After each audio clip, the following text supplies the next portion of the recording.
we are interested in is understanding where people come from so that we can actually even appreciate those who are different from us and appreciate where they're coming from, even if it doesn't seem to work for us. That's a good sock with a good shoe. Let's move on.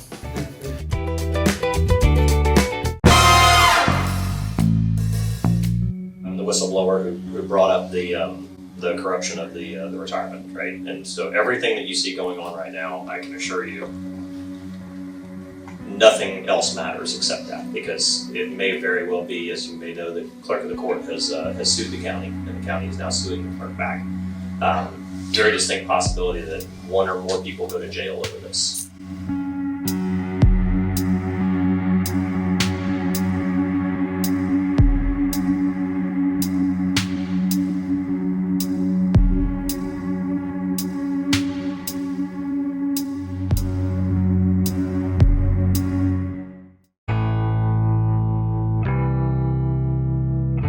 It's interesting that you talk about this versus that, because we're about to have you're about to start having candidates walking around the neighborhood and knocking on doors. If you voted in the last 3 elections, then you're considered a 4-star voter. If you voted in all of the last 4, then you're a 5-star voter. Okay, this is literally how your candidates think about your neighborhood. How do they decide where to walk? You walk the 5-star voters first, then you walk the 4-star voters, and if you've got time to walk the neighborhoods again, you go and find the ones that sometimes vote but don't always. It's a sick way to think about people, yes, but it's how the system works, right? So I bring that up to tell you that that process is just about to start in your neighborhood, and your neighborhood is considered strong or weak here in District 2 by your Republican electorate, right? Because the bottom line is whoever wins the Republican primary is going to win the general. That's a little less true every year, and Republicans would do well to recognize that we are losing the trust of the people. Especially since it's redistricting. Yes. I mean, I ran against a Republican and I'm a Republican. We couldn't be more different, the two of us. So, but I bring that up to say that the things that matter in your neighborhood, they're not Republican issues or Democrat issues, right?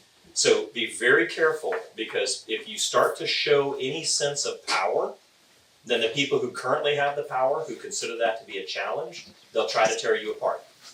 Okay? Here's the bottom line for you in your neighborhood. Second Amendment stuff, that's not important at the commissioner level, because a commissioner can't do anything about that.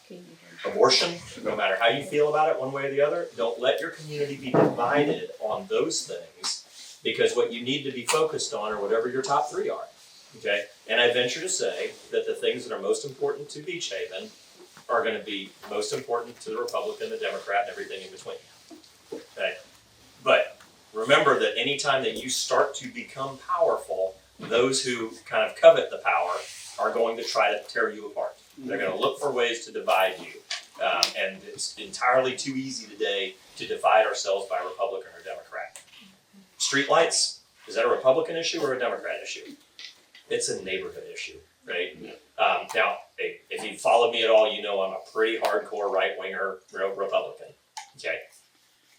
Doesn't have a whole lot of impact on the day-to-day activities and what's really important, the votes that I take that affect your lives, right? Because it really does come down to streetlight, stormwater, road systems that work, and public safety. If we do all of those things, we run out of money long before we run out of problems, right? So we don't have enough money to solve or to even try to address, whether it be global warming or any of that other kind of stuff. So just be aware of that and think about what's important for Beach Haven, because the things that hold you together, the things that you agree on, are way more important than the things that divide us as a country. The first thing is know what you want and constantly hit those topics. In politics, we call it the ABCs. You ever hear a politician, it's called acknowledge, bridge, and communicate. When you hear a politician, they'll ask him a hard question, and then if he's really good, and he doesn't want to answer the question, he's really good at the skill, you don't even realize that he didn't answer the question, right? You acknowledge the question, and then you bridge to your core communications, right? That's the game. Don't hate the game. Be better at it than the other guy, right? Somebody else wants to, yeah, well, what about this? Whataboutism is so destructive in the way we talk. You know, maybe you guys decide it's going to be streetlights first, right? Streetlights first, and then we can clean up, and then sidewalks. Maybe that's what you decide. Somebody's going to say, yeah, well, what about this? And right there, they're getting you off of your message. So what do? ABCs, acknowledge. You know, that is very important. And as we build the building blocks, we'll be able to get to that. But today, what's important is streetlights. And if we don't get streetlights where we can be safe in our own neighborhood, then we'll never have a chance to get around to what you just mentioned, right? That's using the system, using the game to your advantage. Go right back at them. Yep. Acknowledge, bridge, communicate. Always going back, because people are going to try to get you on, streetlights in Beach Haven. Well, Underhill wants streetlights in Beach Haven, and I don't like Underhill, so I'm not getting beach light. Okay, let me tell you something right now. If you get that, say, you know what? I hate Underhill, and Underhill doesn't want any streetlights in Beach Haven. Throw my name, use my name in vain. If that's what gets you streetlights, then we call it a win together. Seriously, you don't let, but it is sad. And I will tell you, as a naval officer, I never imagined that I would be in an environment like that.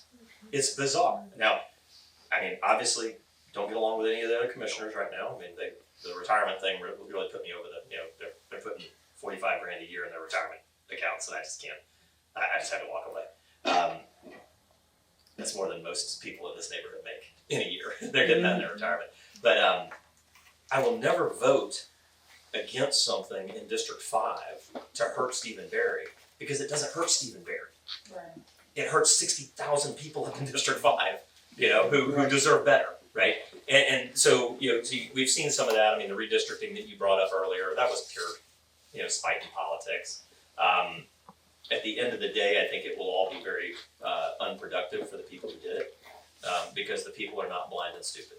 First time that I went to a Florida Association of Counties meeting, which is all the county commissioners from all over Florida, over in Tallahassee, they basically just sit around drinking alcohol and talking about how stupid somebody was back home. And it's like, this is not productive. They said it's just not productive. And just like with why I can't take up golf, I can't even get through a 2-hour movie. Okay, I'm busy doing something else. If you play one game, okay, just one game, it'll change your life. But you heard about the two divorces. That's also that's the same pitch the drug dealers give you. One time, Doug. So strangely, the golf in the Underhill family is a 40-acre farm up in North County. I got my wife 2 little baby goats for her birthday. I don't know what I was thinking, because you can't have goats out on Perdido Key. Did you teach her how to milk them? But we do have. You'd think that the commissioner would have thought about this, but she was smiling and really liked it, and I said yes, and before long I'm at home with 2 goats. So just like that, the first hit is free, like he said. Yeah, the goats cost a couple of $100.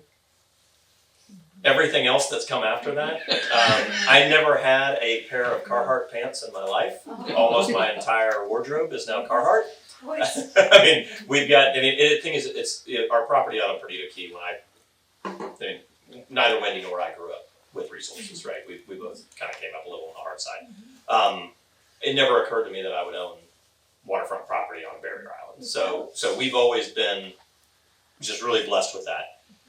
To now have the farm up north, it's like having. I mean, they're both like just some of the most amazing places. They're both in Escambia County, and they couldn't be more diverse from one another, right? But farming has taken up any time that might have been useful for golf. Yeah, we don't have that. So yeah, we're going to be milking goats fairly soon. We've got Tallulah's going to be having 2 babies any day now. Okay, so why don't you go golf and Jones milk your goats? we need to talk.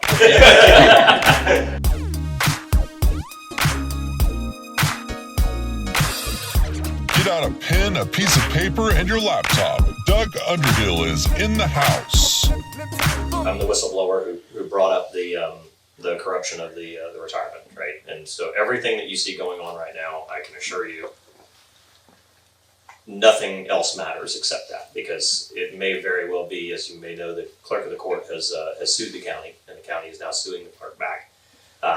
Very distinct possibility that one or more people go to jail over this. Okay, it is criminal.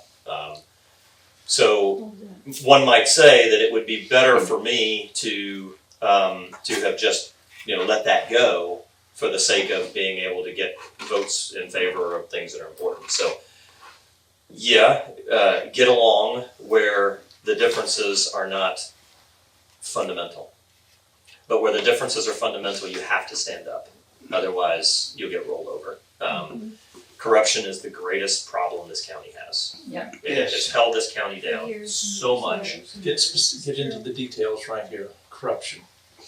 So it starts with the undue influence. Okay, the Bear family, of course, puts money into every campaign on both sides of the aisle. Doesn't matter, and so do a lot of other people, right? I mean, people donate to campaigns. You've got to donate to campaigns because it costs money to get your message out.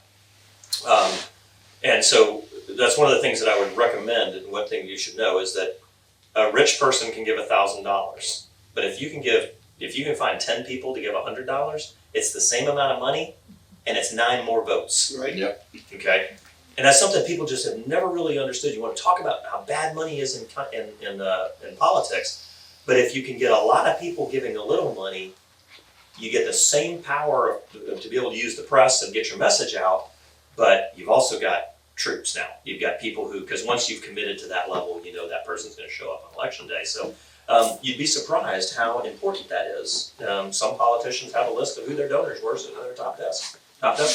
And over in their other desk drawer is a list of people who they asked for money and didn't give it. So to your question about that whole the getting along part, it kind of goes back to the same advice that I gave earlier, which is stay focused on what's important. Okay. The corruption issue that's going on right now, that's Pam Childers, phenomenal person leading the charge on that. Give her your support, let her do her job, and fight that. But you've got to look at where the money's coming from in the candidates. You're gonna have to, right now you've got 3 Republicans running and you've got an independent running. Of the 3 Republicans that are running, you've got a guy that owns a business out on Perdido Key. You've got a guy who came up from the enlisted ranks and is now retired as a captain. And then you've got Works for Broxton. Yeah, worked as an aide for a senator for a while. You gotta look at where their money comes from, right? Because if their money doesn't come from people like you, then when you make a phone call, if you're not in competition with the guys who paid for the campaign, you might be okay. But if it comes down to you or the people who wrote those checks, you're not getting what you want. You've got to know where that money comes from. It's very easy, actually, in Florida, because we're the Sunshine State. The documents are easy to find on escambiavotes.com. You can see where all the money came from for each of the candidates, and then go and ask the candidates about the money, because I took quite a bit of donations from a guy named Joe Mirabile, owns half the vacant land out on Perdido Key, and Joe and his supporter, his friends, donated money. Okay, you ought to ask me in public, what did you promise Joe? What does Joe expect for his money? And if I end up in competition with Joe, how do I know you're going to support me just as much as you do him? Okay? You ought to make us uncomfortable during the campaigns and ask us those questions. Nobody's ever asked me those questions in public. Don't know why. But it's just that easy. Well, go ahead, you can tell us now, though. Oh, very easy answer with regard to Joe. So Joe Mirabile made a bunch of money building, is it McDonald's? Burger Kings. Burger Kings, okay? Yeah. Burger Kings all over the country. And he visited Perdido Key and fell in love with it. But he wanted to do some development on the Key, but he was really worried that there wasn't any kind of a plan in place or any protections in place. Well, I ran on the position of the Perdido Key Master Plan, which was a citizen-developed plan We literally sat around and argued about what color crepe myrtles should be planted alongside the road, right? I mean, it was a very citizen-driven, messy, good old messy democracy type of thing, right? And I swore that I would protect, that I would implement the Perdido Key Master Plan, and that I would that I would not allow for development that was outside of that. Well, 2 months ago, they broke ground on the first condo that's been permitted since I've been a commissioner, 7 years. Okay? And one of the things about the Perdido Key Master Plan was that condos aren't bad. The people who live in condos aren't bad. But in order to keep a balance in your community, there needs to be a balance between permanent residents and vacation residents. Otherwise, it goes to the point like you go to Daytona. I was in Daytona Beach for an event a couple weekends ago. Nobody lives on the island, right, on the barrier island. It's nothing but rentals. And so there's no sense of community there. Now, for Beach Haven, you need a balance between homeowners and rentals, right? So one of the things that would be very detrimental to Beach Haven would be building a large low-income housing type of thing, right? Because you're already kind of teetering on that balance line between property owner and renter. And that's not because renters are bad. It's just that when you cross over 40%-ish, 35, 40%, Jonathan? 40%, it starts to change. Then you start to see a radical change in just the culture in the neighborhood. Now, Myrtle Grove went through this, right? Myrtle Grove went to almost all rental. They actually fell over that line of 50-50. We put in 700 streetlights. Myrtle Grove Revitalization Group got all excited, got very focused on changing that dynamic. And now your home ownership numbers in Myrtle Grove are back up. And like I say, you run 35, 40% rentals, that's anything beyond that. And you lose your sense of community because there's so much of a transient population. And so you got to be careful about those large projects that corral all of our poor in one place. Those are always bad. I challenge anybody to show me an example where that actually worked out well. If you could do it all over again, what would your focus be that is in this community, specifically, Beach Haven? I would have pushed harder for the infrastructure. So the biggest thing that was wrong with Beach Haven and why it was moving in the wrong direction is that 40 years worth of infrastructure had not been built. The roads were crap. You had ditches instead of stormwater conveyances. You had no, because there was no sewer system here, you would have 4 lots, and you'd have a mobile home on one lot, and the other 3 lots were your septic field. Okay, there was nothing in place that would help kind of move the needle, because the infrastructure wasn't there. And keep in mind, that's the government's job, right? It's not our job to create jobs. It's not our job to come in here and build houses. That's the private sector's job, but the infrastructure is ours. So, the Beach Haven project, which of course, it took way longer than it should. Everything in government does. It was a huge inconvenience, but now you've got stormwater underground. You've got your the 4 big ponds there at North Road. All of that water used to end up in people's yards. Now it's all conveyed down to those ponds. Is that what they've been doing with the sewer, putting the sewer out here? So They haven't gotten all the way through though. right, and unfortunately, so Beach Haven Phase 3 was supposed to have gone off. Was that 2 months ago, Jonathan? That got pulled back. It's been more than 2 months. Yeah, so the funding is all in place to continue that, and it's a real inconvenience while it's being done. But once it's done, if you go and look at those roads, those parts of Beach Haven where that's been done, what do you see happening? You see private sector investment coming in and building new homes. Okay, now, unlike downtown, what they're building here is moderate income homes. It's not tear down a $40,000 house and build a $400,000 townhome. It's not. And it's been very important to me not to yuppify Beach Haven, right? Not everybody wants to live in yuppie town. So you're seeing, and so that parcel that was 4 parcels had a mobile home and a septic field. That's now 4, 1,200-ish square feet houses. Okay, that's the workforce. That's going to be your young families. And that's the kind of people that come in and re-energize So a that community has like Beach Haven. happened out in front of Beach Haven. Yep. So that goes up to like Rents Avenue or? Yeah, I think Runs is where it ends. Yeah, that's where it stopped. Yep. Is Now, and here's the frustrating thing. The funding is in place to take that all the way to Fairfield. So is Yeah, someone holding naturally, up we or got not? another 40 years before we get to this side of town. Well, and the thing I is, it call it. shouldn't, right? So you asked me, what would I do differently? I would have gotten started on that a whole lot sooner. Oh, wow. You know, it looked like, you know, it took me a while to understand the impact of failed infrastructure on a neighborhood. Actually, it was Lois Benson, who's your District 2 ECUA representative. She said, it's easy to look like a rock star on Perdido, but if you really want to earn your keep in this business, take a place like Beach Haven or Myrtle Grove and make a difference there. You know, and that was really that was the wake up call to really Shame. focus on that. Now, what else? You see ECUA and the Board of County Commissioners fighting over just about anything. On this, we're in complete lockstep. We agreed on it. We worked on it together. We made a division of responsibilities. So we promised that, you know, so in some places you've seen, you know, ECUA will come in and put in sewer or do some sewer work right after we put in new roads. They'll come and tear up the roads and put in sewer work.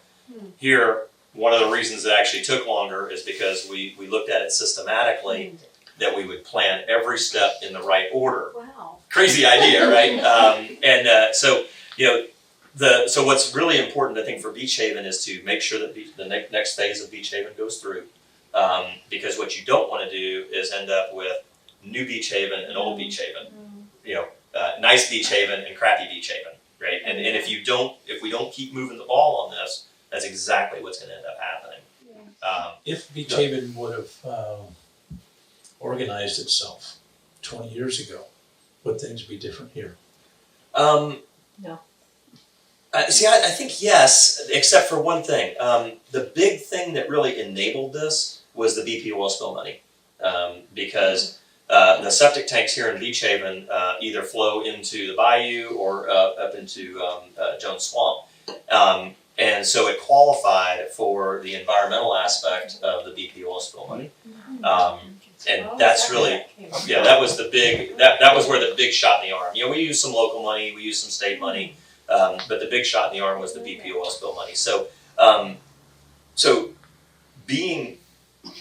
here's what being organized 20 years ago would have done.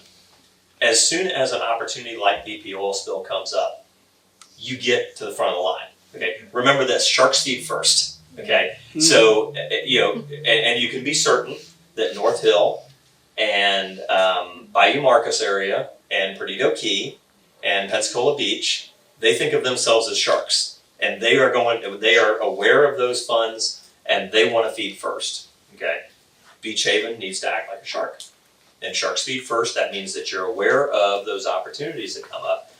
One of the great ones right now, the governor signed into law this huge stormwater So fund. you're actually saying that if we would have organized 20 years ago, it would have made a huge difference. Yeah, because you would have been ready, right? Because what is luck? Plan. Yeah, what is luck? Luck is where preparation meets opportunity. But if you're not prepared and opportunity shows itself, no luck happens. So if we don't organize ourselves now,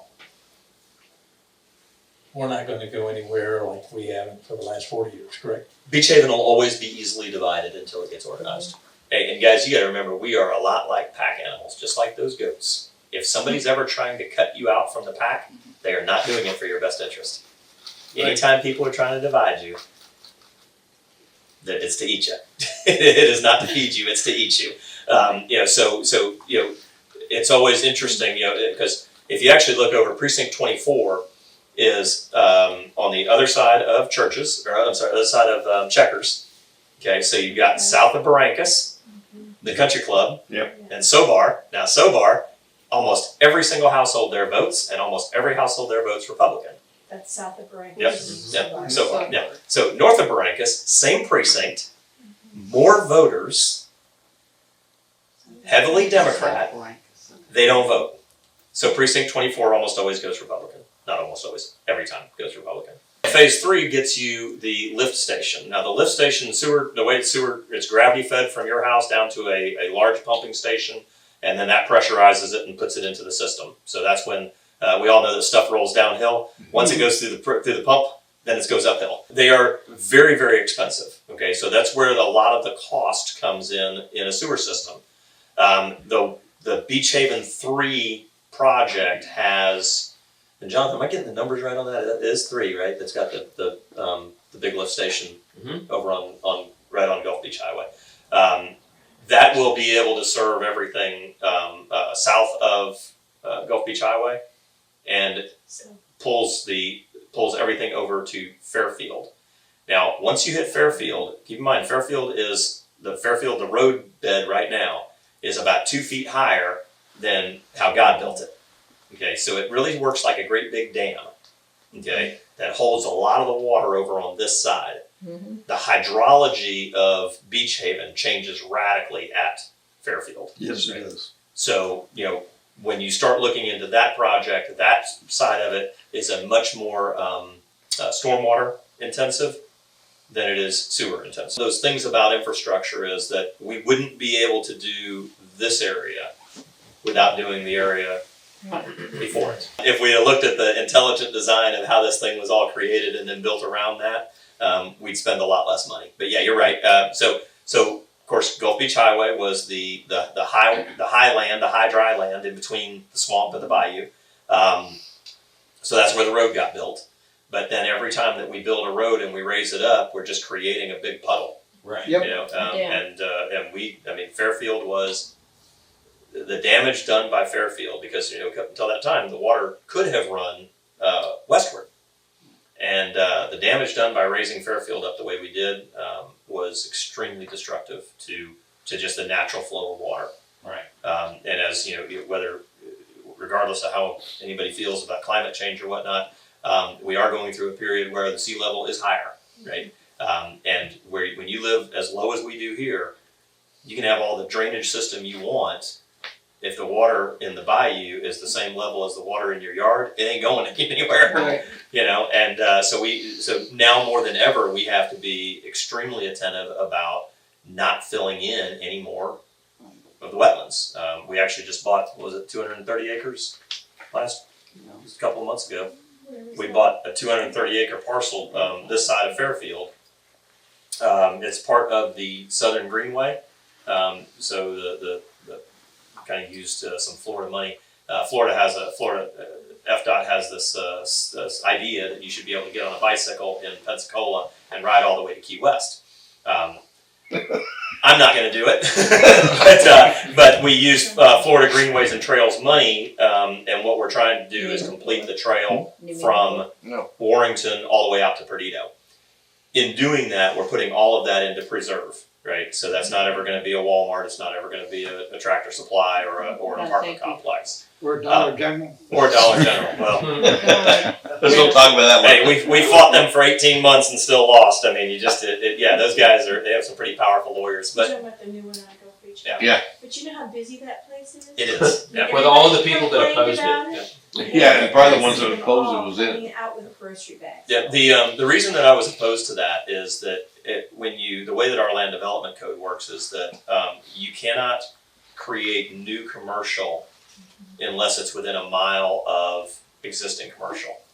And so by them putting in that, it meant that a mile up Gulf Beach Highway is now eligible for commercial, right? And so the idea there was to try to hold the line as much as possible, because old Gulf Beach Highway down there, it just can't handle it. There's we don't have enough right of way for any additional lanes or turn lanes.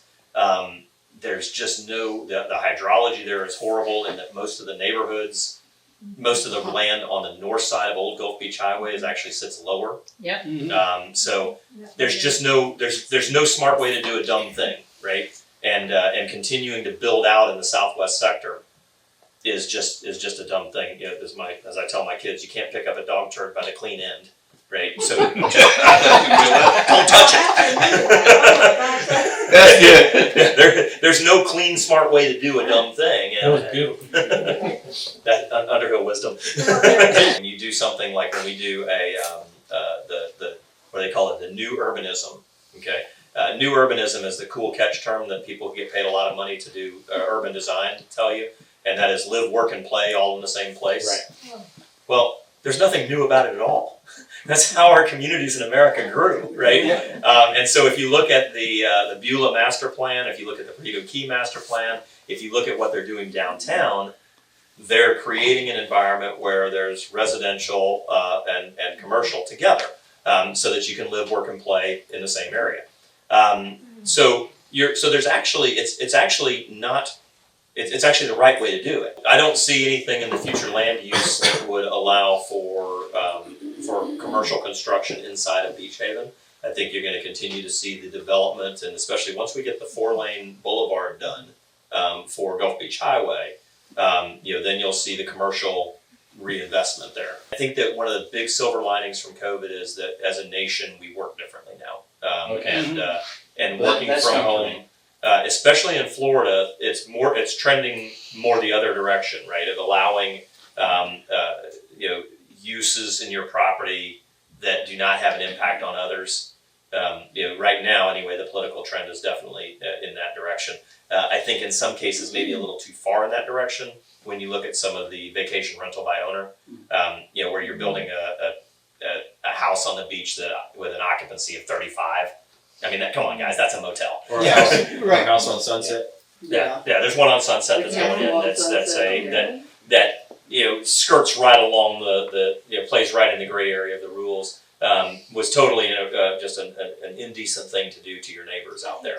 You're looking at people who are getting near their sunset or old. Mhm.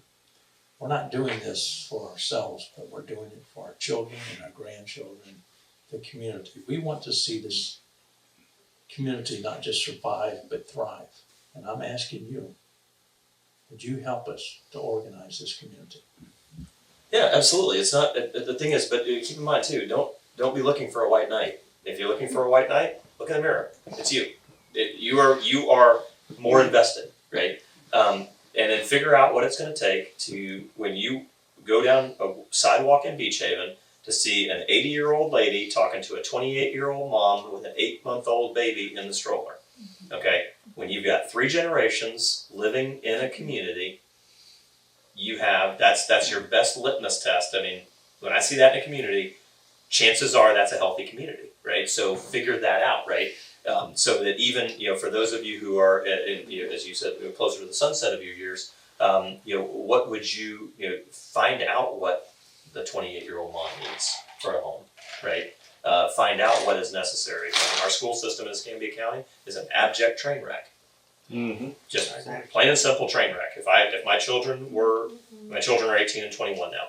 If they were 4 and 6 right now, they would never spend a day in public schools, no matter what I had to give up to do that. Now, it's easy for me to say that because I could do that, right? But that's not healthy. I mean, that's not good for society. Because again, what are we doing? We're dividing ourselves, right? Now I'm self-deselecting my children out of that. Okay, and in doing so, I'm taking away from their experience and I'm taking away from the experience they could give to another child. So it's bad for our community, for our schools to be as abject failure that they are right now. And of course, so if you've got a elementary school kid in this neighborhood, you're going to school, you're New Orleans. Pleasant Grove, Pleasant Grove. and then for the Navy Point down there, and Pleasant Grove's got a new school being built. My daughter's a teacher. She's been teaching for 27 years in this county. She's got a master's degree, has been thinking about the doctorate, but she said, Mom, this system is so broken. She said, I just don't want to do it anymore. She's a single mom, divorced, and she always has to have 2 jobs. She's got 3 children, one in medical school, one in university, and one in high school. And she's never not had at least 1 extra job. 27 years teaching. She's done something right. If she's a single mom and has 3 kids, that's successful. Can we talk later? Because I got one that came back from college I need to work on. Make it hard It's just for so her. sad because so many of the teachers that she knows, that I've known all these years, they're now leaving for private sector teaching.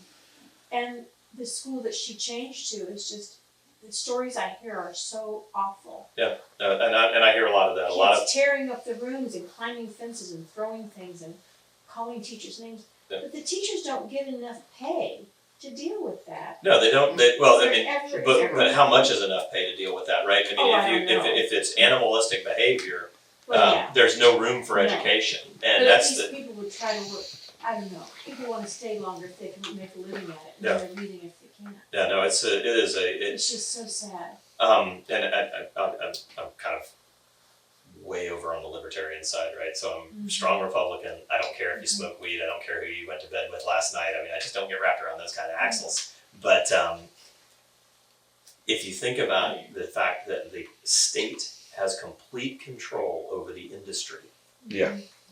if you are an out-of-the-box teacher and you do something that some senior staff member doesn't like, you get blackballed. Mm-hmm. You know, and then you tried something risky, and now you're like you don't fit in anymore, and so you go to another public school. Guess what? That story's going to follow you. Whereas, I mean, I'm the kind of person that likes to hire troublemakers, and Jonathan and I.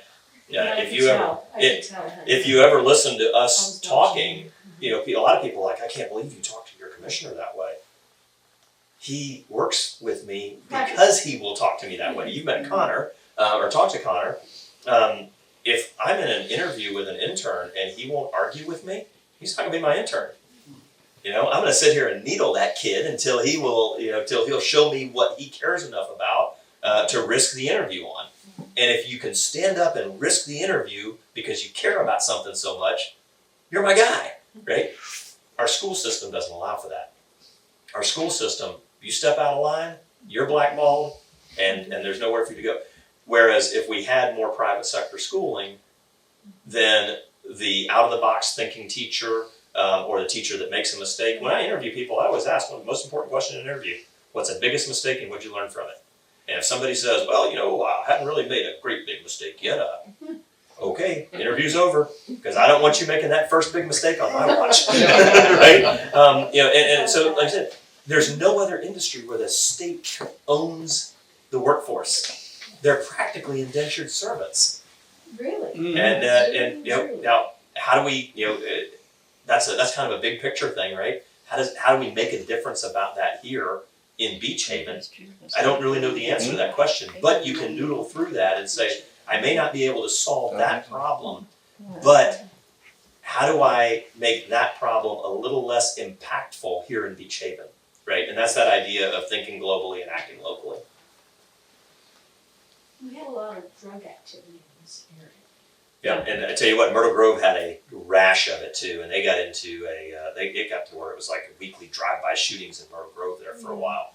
And a group of no bigger than this called the sheriff and said, we want you to come and talk to us. And by the end of about a 3-hour meeting, they had ironed out a neighborhood watch system, and in conjunction with our code enforcement, because interestingly enough, the drug houses never really worry too much about keeping up their codes, right? So, but here's the thing about that nefarious behavior. It's gonna go where it's allowed to behave, right? So how you do that, how Myrtle Grove did it, and they did go check the P&J for the last time there was a drive-by shooting in Myrtle Grove, but then go back, was it about 2.5, 3 years ago, Jonathan, when that was going down? It stopped almost overnight. Because of the Sheriff's office, that group, the group within Myrtle Grove called the sheriff's office. Yep. Anytime someone would call our office, Everybody we would call ask them, if you called the sheriff's office. Doesn't do any good to call the sheriff's office. I said, you're right, it doesn't do any good if you don't call the sheriff's office. Because if you call the sheriff's office, now you have created a public record, You've created a public record where you have called this time, you talked to this person, document it for yourself, they're gonna have it on their side, and the squeaky wheel gets the grease.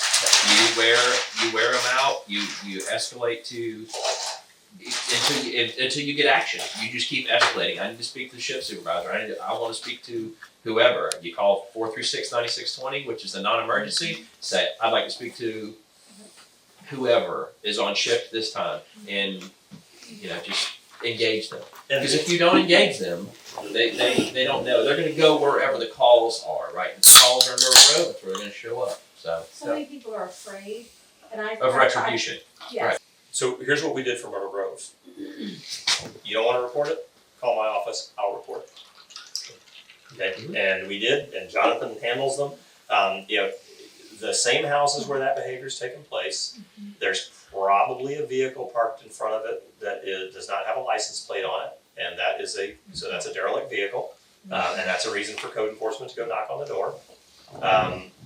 If our code enforcement goes and knocks on the door, and then we come back 30 days later and we knock on the door again, those people realize this is not a place where I want to be. Yeah, that's where the phone goes.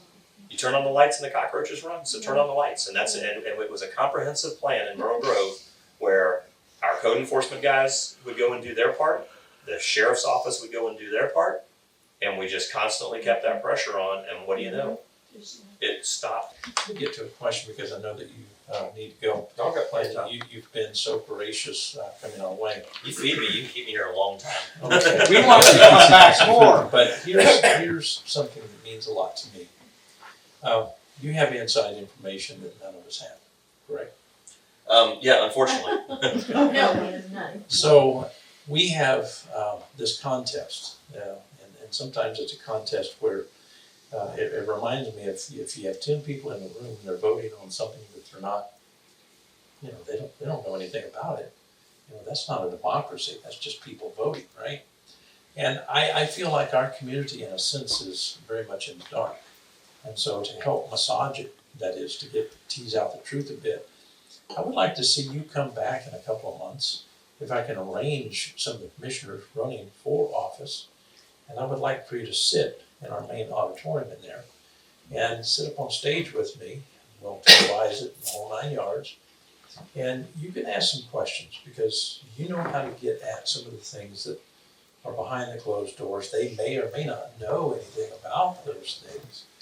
And maybe it would educate these voters. Well, yeah. You see where I'm coming from? Yeah, Because absolutely. if we can get this actually videotaped, because we have a complex studio, we could videotape this, get this in the hands of lots and lots of people so they can hear, the right questions by a person like you who's in the know. That gives these people the knowledge, everyone the knowledge, and then we get the responses, and then we're making more of an informed decision about our vote. Yeah, well, what they say, democracy dies in darkness, right? And it is impossible to have a free society if you do not have an educated society. Right. And I don't mean master's degrees, I mean just knowing what's going on. If you read the P&J, go take a look at the P&J and search on pnj.com for Beach Haven. And I challenge you to find a story about Beach Haven that doesn't involve crime. Right. Right? They don't care. They don't know. You go and ask all the journalists down there if they even know where Beach Haven is, and they don't. Okay? If it's not taking place, if it's not taking place in the city limits, the P&J ain't writing about it. Right? So where do we get our information? How do you know what to even get riled up about? And it's very frustrating to me that our press doesn't really help us out in being educated. Our press doesn't help Pensacola out. They help Fort Walton out. They help Navarre out. They don't help us out. Yeah, there's just this idea of just leaving you in the dark on stuff. I mean, our county budget went over $500 million for the first time ever this year. $500 million of taxpayer money being spent every year In the county. on the county. Yeah. Oh, that's a good answer. On what? I mean, look around. A lot of it went on 9 Mile Road by David Federal, didn't it? No, enormous amount of it went up there. Yeah. Of course, Navy Federal, of course, it produces a lot of revenue. Oh, yeah, I agree. But hey, if the They're revenue's coming in, why can't I see it in my neighborhood? Because it's in that neighborhood. Right. Yeah. And David that's, Federal is like a new city out. yeah. So New the schools. and Be safe out things there. and the other thing is, it's funny because what Beulah is telling you right now is that slow down. Right? We don't want all this. Oh, God. Enjoy the song. Yeah, thank you very much. So I like that idea. I'd be happy to do that. I will tell you that during this campaign cycle, my website is the Underhill campaign. It's not a campaign about getting me elected.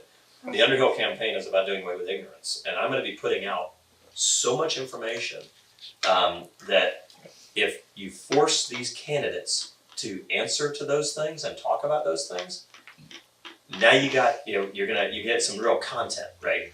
They're all going to tell you, all the Republicans are going to tell you that they support Trump, that they're against taking away our statues. That was the weirdest thing, right? Yeah. People. It's like, I'm going to tell you right now, neither of those two things matters at the county level. I don't want to take down statues. I think it's dumber than anything, but it's not. Somebody They want tells you, to erase I'm history. against taking down statues. Talk to me about sidewalks in my neighborhood, right? Yeah. Talk to me about how you're going to make this budget work, that the $500 million you're spending is going to actually do the things that government's supposed to do and not do the things it's not supposed to do. You have to have that information to be able to ask those questions, and look for the candidate who will answer the uncomfortable question, right? If a candidate gets asked, well, what about this 401A, these guys getting this retirement? If you can't just straight up say it's wrong, then that's not your guy. He's going to figure out a way to weasel out into or out of anything he wants to. There's some things which are just outright wrong. Or if that's not what's important to you, figure out what is, but demand an answer. And understand that politician knows how to acknowledge, bridge, and communicate. And if you see that happening to you, then you need to turn it right back on him and say, I acknowledge that you just answered a really important question, but it wasn't my question. Most of the folks that are writing for the PNJ are making about minimum wage. I mean, it's just not our news industry has turned into an entertainment industry. You're saying they're incompetent. They're not skilled in informing people. But here's the thing: it's easy to point at other people, but let's remember the four fingers pointing back at ourselves. Why are they getting away with publishing crap? Because we're consuming it, and we consume it with a voracious appetite. So if we expect more out of our press, then we'll get more out of our press. But the reality is, it's pretty easy to get us divided down Republican and Democrat lines, and just by saying, "Oh well, yeah, of course he said that. He's a George Soros Democrat. Of course he said that. He's one of those Trump lunatics." And then we get in our camps, and we're in our camps, we're in our corners, and in the meantime, those guys that divided us, they're in the middle, and they're the ones that are spending the money. They're the ones who are taking the taxpayer dollars and getting their equities met, right? So it's real easy to bash on the press, especially if you're a Republican. It's like we're almost expected to do it. It's really depressing because in the Board of County Commissioners, we're sitting up there on the dais, and then there's a table down there with 3 chairs at it for the press, and there are complete copies of all of the entire agenda printed out for each of those 3 seats. Those 3 seats are almost always empty, unless there's something salacious going on. And boy, they're there, and it's funny because they'll show up, they'll shoot the video for the salacious thing, and then they're gone, so that they can go and make it, get it on TV in time for the nightly news. But it takes. I mean, I'm as inside circle as it gets, right? It takes me hours to read and understand the agenda every single week. Okay, I read the agenda. Jonathan's already been through it by the time I get to it. So he's already staffed the things that he thinks that are going to be, issues that I'm going to ask questions on. It takes a lot to understand, right? The press is never at the meetings, and never mind that they're not at the meetings because most of the decisions are already made before the meeting, right? There's nobody digging down and getting that information. So something like VTMAE, where we're going to spend, I think it's $250 million all told to create 200 jobs. I guarantee you that the dollars per job number, if you go down to Tool Shack here and ask that, what's the guy named Tool Shack? You ask Colton if he could make a job for half that much, he certainly would, right? So, but it's such a cool thing. If you read about it in the press, it's like, oh, this is awesome, and we're creating jobs, da da da. But nobody ever did the math, and it's like literally millions of dollars per $30,000 a year job. Meanwhile, okay, I'm in the cyber business on base. I got about 60 employees here and another 40 elsewhere. $100,000 a year and up jobs. Okay, I can't fill all of my billets right now. Okay, Cubs Crawfish is closed. They're only open Thursday through Sunday. They can't open the other days because they can't get enough people to do the jobs. So from the crawfish cooker to the cyber guy and everything in between, there's not enough people to do the work, what in the heck are we doing trying to create jobs? And you hear politicians, jobs, jobs, jobs. That's not what we do, right? We do infrastructure and public safety. So anytime that you hear us talking about that, or anytime the press is talking about this wonderful thing that we're doing that's not infrastructure and public safety, there is an infrastructure and public safety job not being done, right? So who's doing our job while we're out there doing chasing down those headlines? So that and I think that the press, they get liquored up on these new and fancy things, and there's nothing new and fancy about putting infrastructure in Beach Haven, right? There's nothing that's not going to get them liquored up, so they don't. It doesn't sell ads. It doesn't sell ads, right? I mean, and the press is a business just like everybody else. So again, nobody's going to care as much about. We said in the Navy, your career counselor is you, because nobody cares about your career as much as you do. That's right? true. The same is true of your neighborhood. Nobody is going to care about Beach Haven as much as Beach Haven. So don't be. So going back to your idea of that, I would think what would be better. While I'm certainly happy to do it the way that you mentioned, if you enable Beach Haven people to ask those hard questions and the follow-up questions, because by the way, everybody's got a canned answer for everything. Infrastructure is my number one priority. Next question is about public safety. Public safety is my number one priority. They just say they've got those canned answers. It's the follow-up question where you can look in their eyes and tell you, and if they actually have put any thought into this, right? And it's true on the Democrat side, the Republican side. There's no difference in the way in the conduct. The only difference is in where where you circle back to, right? On the Democrat side, they're always going to circle back to that the other side, those Republicans don't care about poor people, and on the Republican side, we're always going to circle back around to personal responsibility is the number one key, right? But all of the stuff in the middle is the part that's hard and important, and getting a candidate pinned down in that middle part, and he's still able to actually talk to you.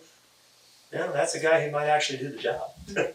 I got one question. Fine, go for it. You were talking about, the phases, 1, 2, 3, whatever. Why does the phases, if it's already authorized to do it, all right, why does it take so long, but you can go out here and get something built in a month from a different part of the county? Where this has already been planned, why do we put us on hold until we pay for something else? Which is baloney, because money's already allocated for this. I know sometimes the project has a different price by the time they get there because of materials going up and everything like that. But if it's already allocated, why don't we just, hey, whoa, this is allocated, we're going to do this, let's get it done for this community. Instead of diverting the money to buy a ballpark. Yep. I'm just using that for example. I'm going to give you the answer and you're going to hate it. Okay? So this is, with federal money comes all the federal ties, which of course means you've got to have 17 different forms and turned in purple ink and blue ink and red ink and all that kind of stuff, right? So there's a lot of work that goes into a federally funded project, and this is heavily funded by DP Oil Spill. It's also more comprehensive, it takes longer because you've got two government entities, ECUA and us, that have to coordinate. And if you think we're bad by ourselves, we're even worse when we try to coordinate, right? It's clumsy. But then here's the other one, and I'm about to drop a bomb that you really need to be paying attention to. There's the right way to do things, and then there's the way that the connected people do it.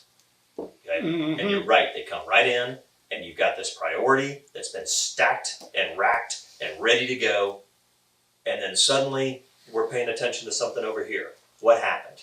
Here's what happened. Some connected guy came in, completely circumnavigated the whole system that all the rest of us have to play by, and now his thing is top, front, and center. And here's the one that you ought to be really concerned about. The 4-laning, the boulevard of Gulf Beach Highway. There are 4 steps in the FDOT process. Okay? PD&E, right-of-way acquisition, design, and construction. This process takes about 10 to 15 years. Okay, so the first time that somebody says, like, I'm going to get, if you will vote me in, I'm going to get this 4-lane done in 2 years. You're a complete liar or a complete moron. Look at 9 Mile. 15-year process when you start the PD&E. Now the PD&E is done. PD&E, project design and environmental. Environmental. Okay, so the PD&E process for Gulf Beach Highway is done. Okay, we started on this 6 years ago. Okay, when I killed the 4-lane out on Perdido Key, the idea was then to focus our attention on the 3 important 4 lanes that we need in the southwest sector. Gulf Beach Highway, in this order: Gulf Beach Highway, Blue Angel Parkway, Sorrento Road. Okay, so we took all of the effort that was going out on the Perdido and we put it on those 3 roads 6 years ago. We've been talking through this. We've been spending money. The PD&E is complete. The right-of-way acquisition, actually, for the first part, is almost all done. That's why you see the street lights and the sidewalks are so far off the pavement. So I think as far as Fairfield, because that's phase 1, right, Jonathan? Mm-hmm. Phase 1 goes out to Fairfield. Almost all of the right-of-way acquisition is done. You need to also acquire some right-of-way for stormwater, so a little bit, not quite 100% done, but that phase is going to move fast, and it's inexpensive. That's been the plan now for 6 years. But what do you see in the newspaper right now? FDOT somehow is going to pull out of the couch cushions enough money to put a road through NAS so they can open up the... Tours. Or that's whatever. your money. That's your road that's dying because they want to put a road onto Naval Air Station. Through NAS? Through NAS, ostensibly A to... thoroughfare. Yes, to get to the museum so that we can open up the museum again. Okay, I want the museum open. I love the museum. Nothing wrong with it except that it's owned by the federal government.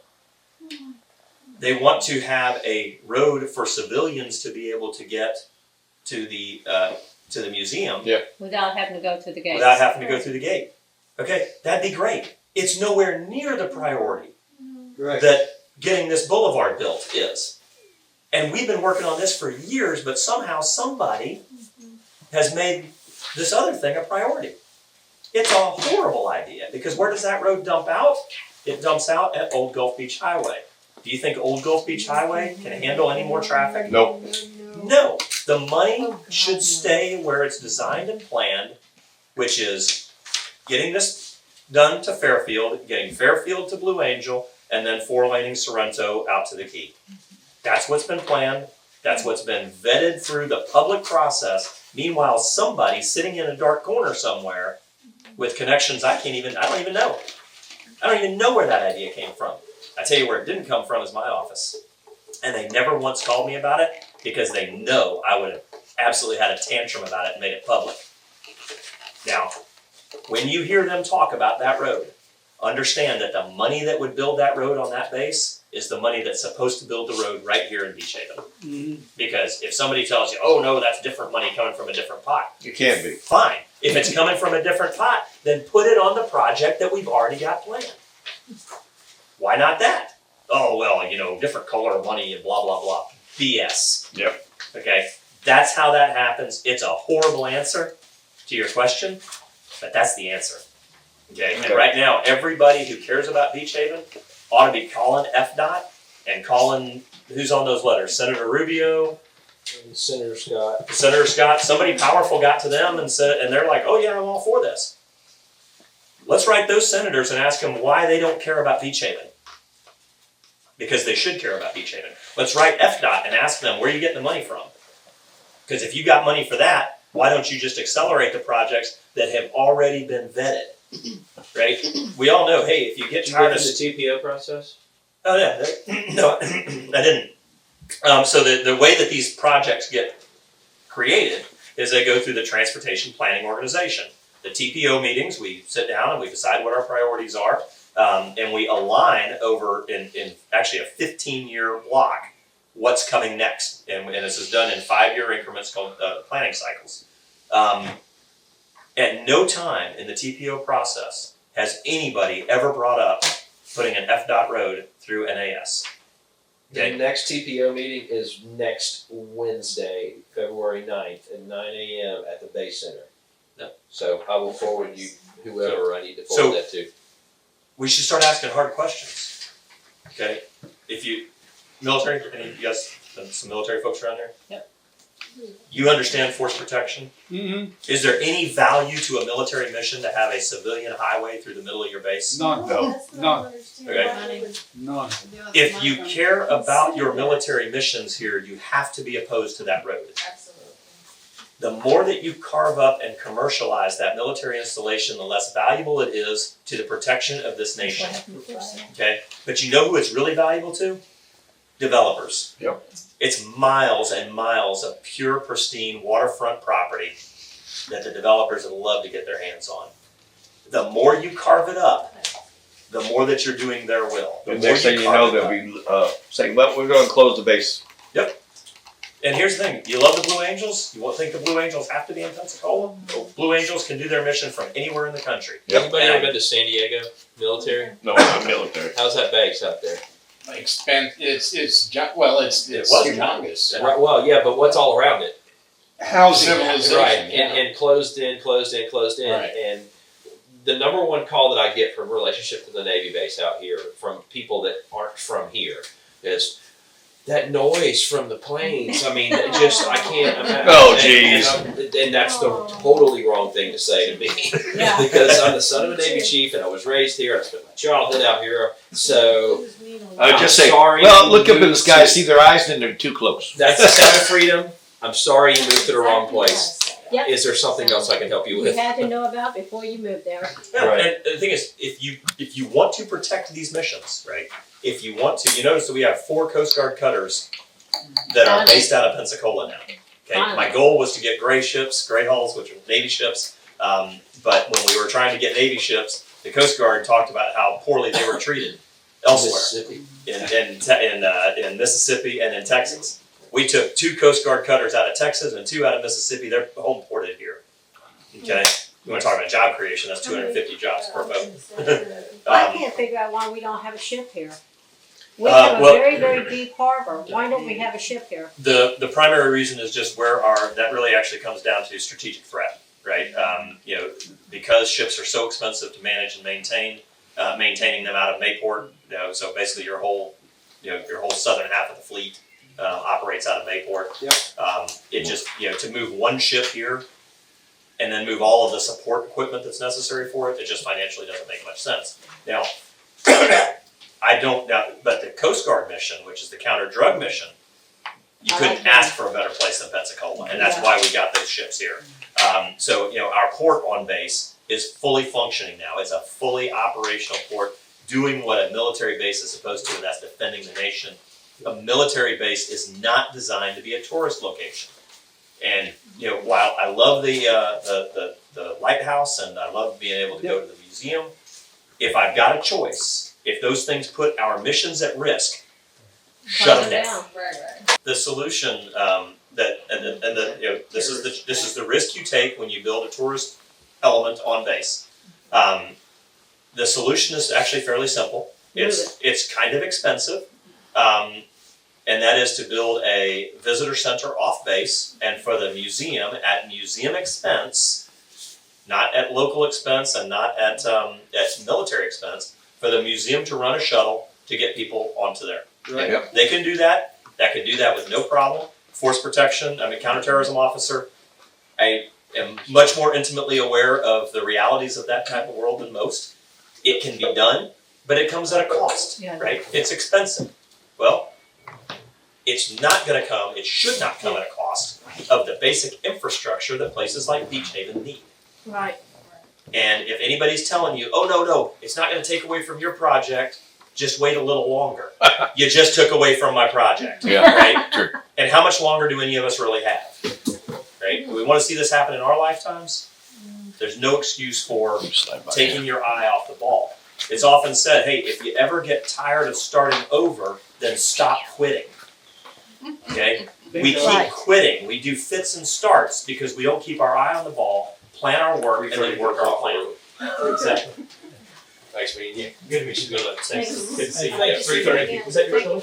Huh? Was that your show? No. No, mine was it was down. She had I'm getting one of those on the way out. Thank you. Yeah. Thank you very See much. y'all Okay, so I later. wanted to ask you, did you say earlier that you're not running? That's correct. I'm not running for office. Actually, I've been redistricted out of my own district, right? So as a Perdido Key resident, I'm not. So I have taken over a cyber mission on base that I wanted to be retired. I really did. Some things happened. They came. I missed.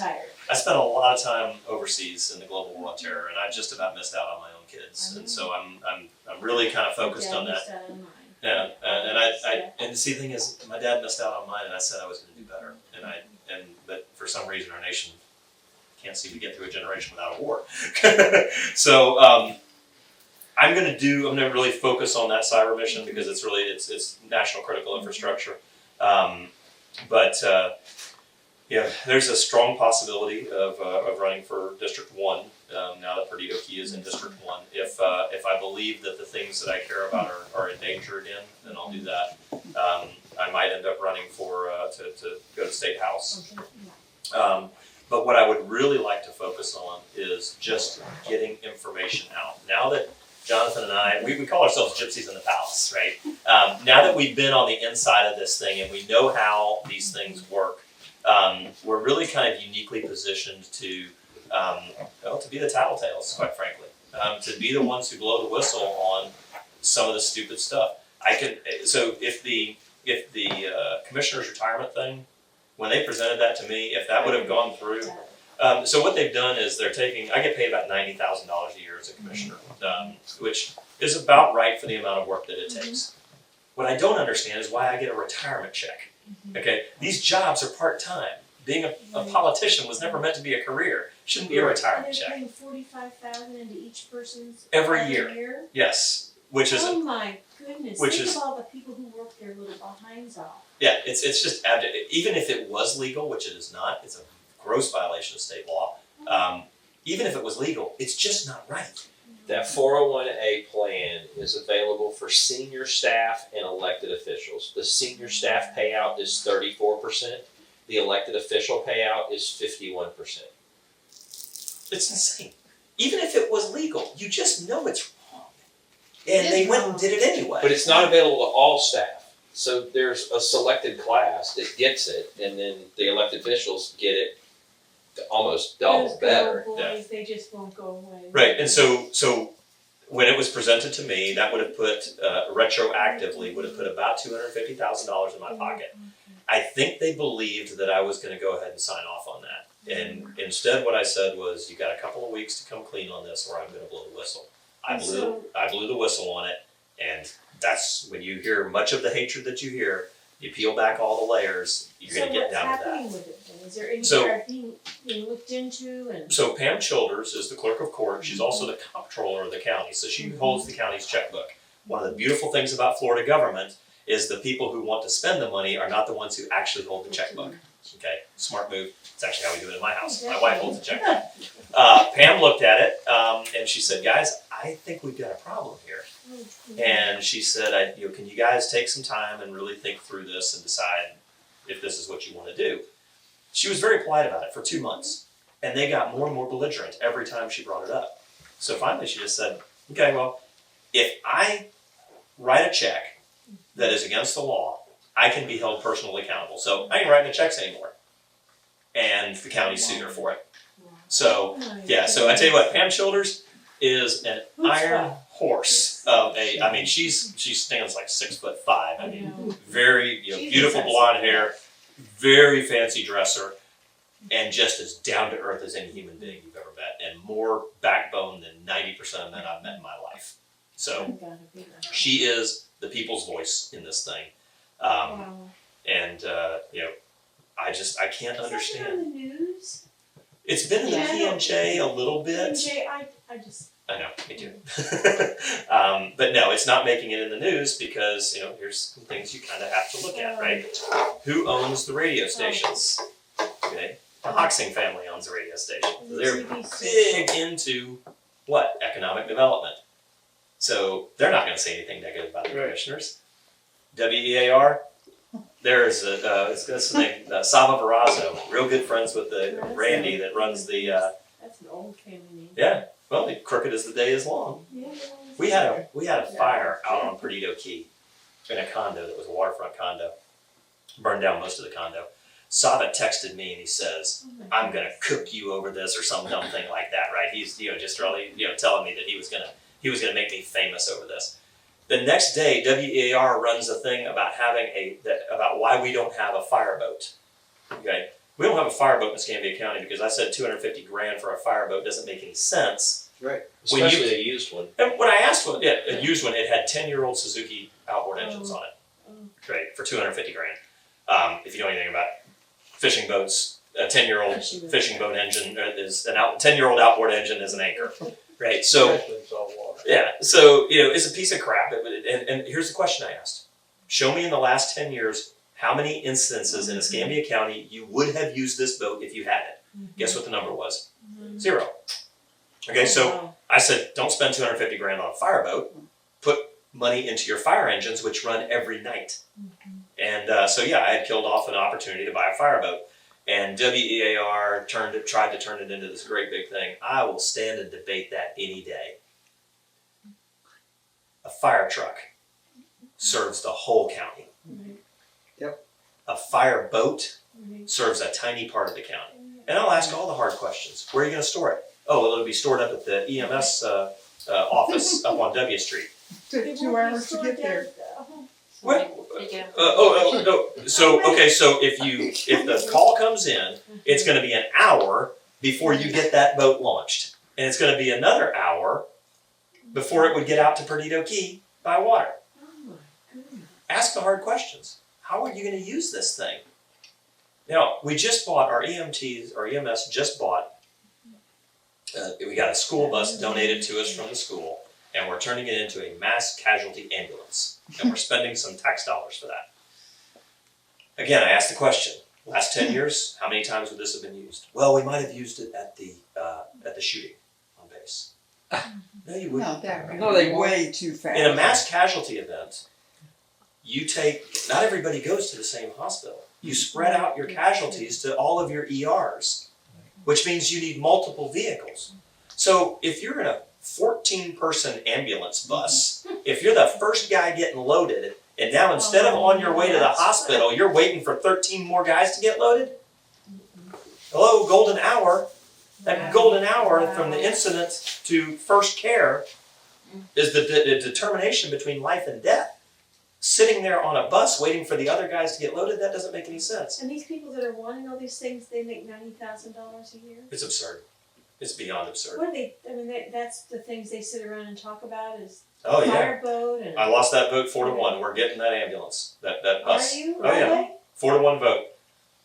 Yep, all 4 other commissioners voted for it. Doesn't make a dang bit of sense. And that thing will never be used. Because when you do have a mass casualty event, you send as many ambulances as you can, and as soon as somebody is safe for transport, you get them hauling down the road. And I challenge anybody to have that conversation with me in Maybe public. they were thinking maybe from mobile unit to be there for treatment. That's not. Hey, if that's what we were that would talking be about, good, yeah. I could see the Yeah. logic in that. We use those in the Yeah. military, right? Yeah. I could see some logic in that. That's not what they were. That's not what they're building. Nope. That was it. $200,000, Jonathan. Do you remember? Something like that. Incredible. $200,000. Go up, Jonathan. What's that street that the W Street. No, the street. EOC? No, the street that the labor camp is on. Oh, Up in North 297? Yeah, go up 297, where our labor camp is. That's also where our mechanics field. That's where our shop is for all of our equipment. Where Camp 5 is, for folks that... No, Camp 5. Okay. it's not Camp So- 5 anymore, but that's... We don't get to call it that anymore because that has some connotation I don't know. But Oh my God. go up there and look at how many fire trucks and ambulances are sitting out of service, awaiting being Repairs. fixed, awaiting repairs that will probably actually never get repaired. Literally rows and rows of ambulances and fire They don't trucks, have enough people to fix them. or don't have the money to fix them. So how'd they get it passed when there was honestly, I thought there was a stall on it. All it takes is 3. 3 votes Votes get you to anything get you want. anything Got done. together and did it? Yep. Wow. Let's do it. But they said, "Oh, don't worry about it. It's free. It's a grant money." This is embarrassing to know all this stuff. It's embarrassing to learn it. Yeah, and I tell you what, it doesn't get any better. I'd rather be ignorant about this stuff. Right, but because I would love to do something, but you can't do. What could we do? We Well, vote, but it doesn't. I do vote. Show up It hasn't changed. and ask hard questions. Well, and that's I think that if today is the beginning of a concerted effort, one of the things to keep in mind is, and I tell you, this is my own sanity, what it's taken for me to be sane. You have to be careful not to let the losses make you feel like you're not getting anything done. Right. And sometimes in government, just preventing a dumb thing from happening is a big win, right? So with those kinds of things, take this information and think and inspire you to act without having to necessarily win every battle, right? Because here's the thing, evil's working all the time. You guys have jobs. You guys have lives, right? The evil side of things, the power structure, these guys are playing all the time. So winning at this game is just stopping some bad stuff and getting some good stuff for your neighborhood. You have to, it's an expectation management, right? Otherwise, goodness gracious, I would have been an alcoholic 6 years ago. I mean, just by all the things as soon as you win one battle, it seems like there's 7 more that you lose. But you won one, and that's one more than would have if you hadn't stood up, right? So don't let the negativity become a burden on you. You got to figure out a way to use that to inspire you to just create a win. One win for Beach Haven, okay? And then every time that you start to, and you kind of have to lift each other up, right? Every time that one of you's like, yeah, it's just not worth it anymore. One win for Beach Haven. Let's get focused back on one win for Beach Haven. Right. And then that's kind of toxic too, because once you put that win on the board, you're like, oh, okay, this is what winning feels like. Now, do people, this is sounding stupid. Okay, we're gonna have to close it in Okay, about sorry. 2 minutes. Go ahead and ask the question. No, I'm just saying, this isn't Democratic or Republican to me. I mean, these are just ideas that we need to fix our neighborhood and fix our living area. But, I mean, is it all, you have to go to a Republican person or a Democratic person and just vote? I mean, doesn't anybody just do it because it's good for the area? Or is all this stuff that we would like to do, is it somebody has to be a Republican to? I would like to believe that every vote I've cast was because I thought it was what was best for Escambia County. Now, every politician's going to tell you that, but I'm telling you, it ain't true. No, it's petty. There's a game afoot, and it's a constant game. It's always afoot. So the secret for a Beach Haven is figure out the game, figure out how to operate and get the things that you want while not compromising your moral and ethical position, right? And that's, so for Beach Haven to get the things that Beach Haven wants and needs, you can't crush somebody else's dreams to get there, right? That's the division model for local government. The things that you need for Beach Haven,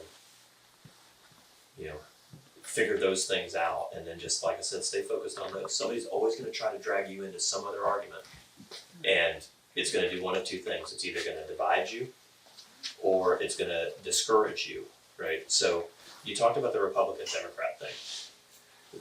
There are Republicans and Democrats in Beach Haven and independents who can all agree on your top 3.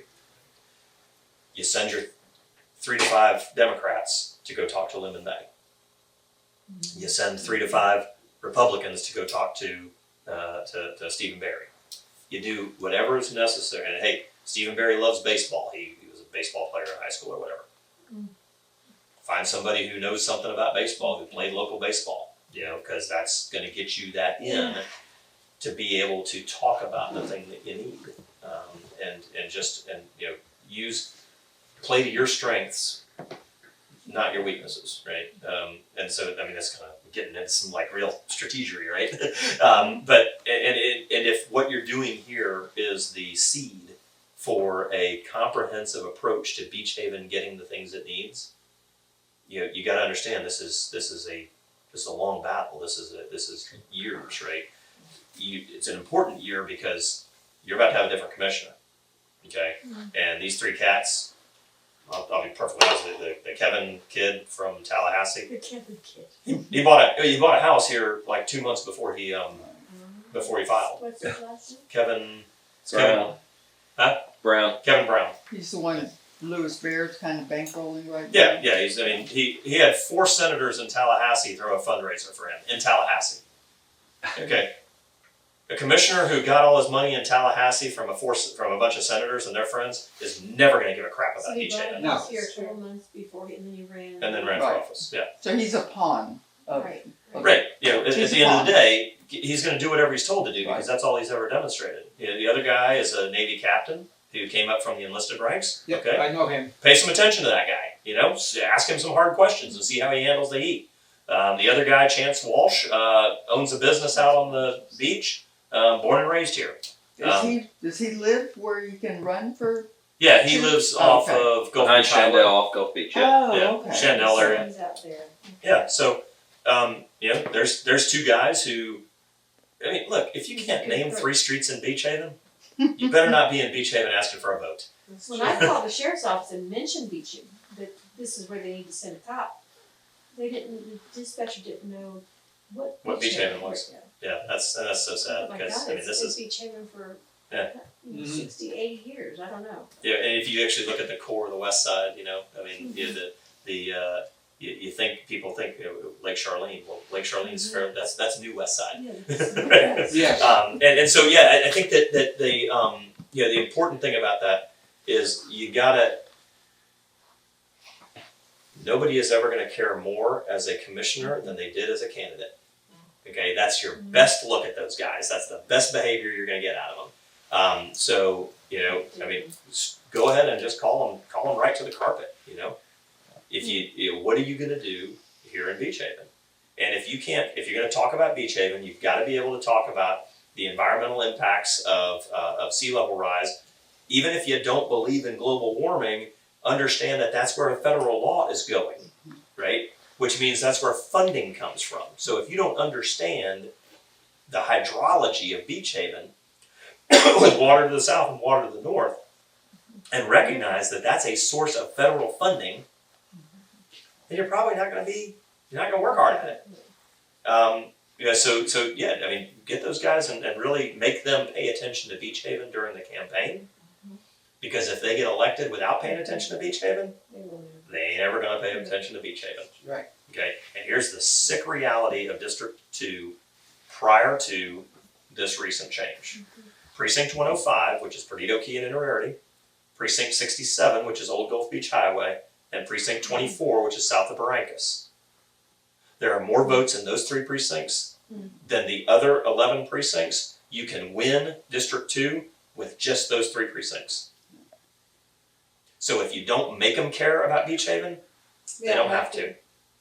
Make them care. Yep. Yeah. So yeah, make it. I mean, that's a sick reality. I mean, hey, I'm a numbers guy. I run those numbers, right? Now, here's the funny thing is when we first ran for office, and I always say we because Jonathan and I sat on the beach behind my house, and we had to decide who was going to be the commissioner and who was going to be the aide. No way. Yes. He had a baby on the way. And that's why I'm the commissioner and he's the aide. I'm not kidding you. So when I talk about us as a peer level relationship, it really is. So Why doesn't he run? I did. He ran for District 1. Unfortunately, in the COVID situation, it was almost impossible to campaign because you couldn't knock on doors. But the guy that won only won with 38% of the vote, and he is again the commissioner for District 1. So. And nobody likes him any more than they liked him before. Well, more people voted against him than. Right. Yeah. So hopefully. So that's it. And so again, you need to tie these guys up and hem them up on some promises in Beach Haven now, because it's going to be your best chance, right? So you are a little bit behind the curve on getting organized, right? But hey, call them to a candidates forum. Call them to a candidates forum with me moderating. It's so Let's see funny who's that got stones. So you're willing to do that?